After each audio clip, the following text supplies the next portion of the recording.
आज एमती कौन है जे मु बस स्टैंड गली वीडियोटा लास्ट जाके देखते जानीपर। हेलो एवरीवन, मु हेली धनेश्वरी। चलो ब्लॉग स्टार्ट करिया के रेडी चलो मु रेडी कौन हेबी ये चाट देखिक आ निजक संभाली पार्लिनी से जल्दी जल्दी खाईदेली कारण मत जल्दी खाइबार थिला। तो जीवार थिला गोटे जगह को तो मु फ्रीजर खोलिकी देखिली आइसक्रीम थिला तो आइसक्रीम खाइकी मु पूरा रेडी हो गली मो सामान धरिकी बस स्टैंड कारण मत जीवार थिला।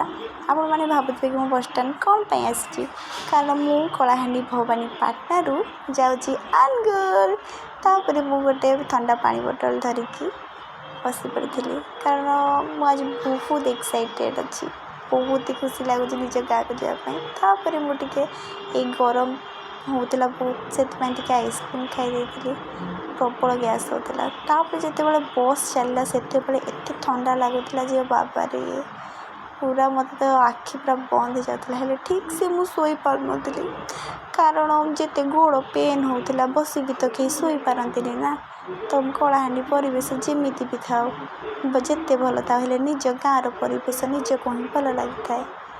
तो मुझे फाइनाली पहुँची गली अनुगुल तो देखिपारे मुझे बहुत खुशी अच्छी हाँ बहुत खुशी लगुच जहाँ 2 मंथ पर मु पाद देली। तो आज ब्लॉग ये देखा नेक्स्ट ब्लॉग।